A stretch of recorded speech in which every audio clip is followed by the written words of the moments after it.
Morell with Masonry Magazine's Video News, and I'm joined here today by Kirby Davis with Laticrete. Thanks so much for being with us, Kirby. Thank you, Jennifer. So education in the masonry industry is so important. How does Laticrete reach out and educate masons about its products? So we have a lot of different avenues. Our company has actually been founded on education. It's a very important thing for us.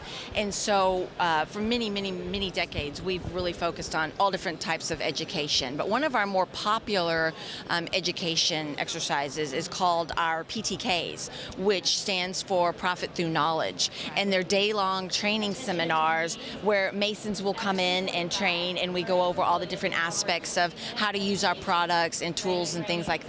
We also work a lot with industry associations like the IMI and the BIA and others, and participate in their training at regional levels. So we're very vested in training.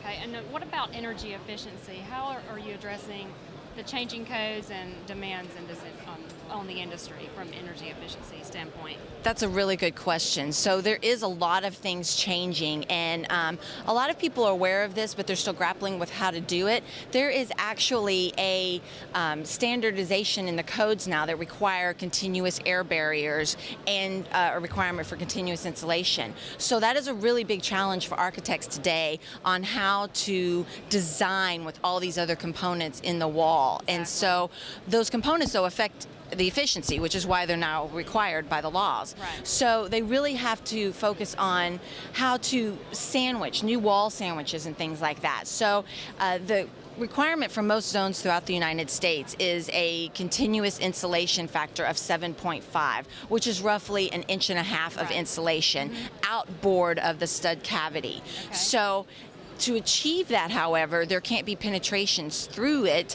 and if there is, like with an anchor, a brick anchor or something like that, then that has to be treated as well. So it's also causing there to be a bigger footprint in the base slab, so costs are going up. There's a lot of challenges with that. So one of the answers that architects have been turning to is the use of thin adhered veneers, because we have now can use the same concept, the same looks, but using manufactured masonry materials versus a cavity wall brick.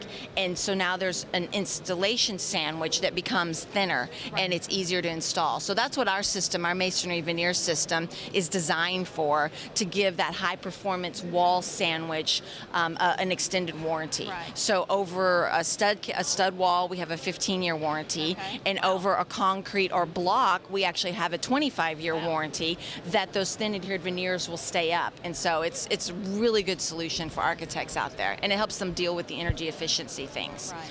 So another thing that's, speaking of architects, that's really becoming prominent is there's a lot of new metrics that have been developed for measuring sustainability or measuring green, whichever term you like.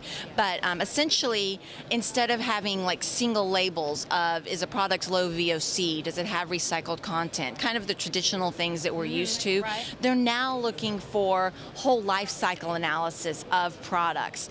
And that is a challenge, because there's life cycles of products, there's life cycle of products in assemblies, and then there's life cycle of the whole building. So it's a big challenge, and one of the other metrics that they're looking for out of that is like health product declarations. So there's a rising concern for, are we building healthy buildings, and what kind of chemicals are we putting into our buildings?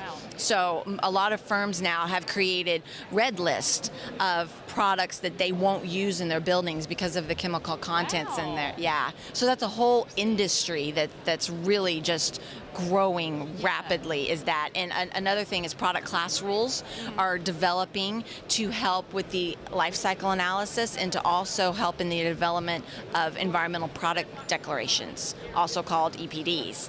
Yeah, so a lot of things really just churning in that entire sustainability movement. Yeah. It sounds like you guys are on top of it. Yeah. It's fantastic. We are. Well, thanks so much for your time. Yes, thank you. Being with us today. Thank you. This is Jennifer Morell signing off from Masonry Magazine's Video News.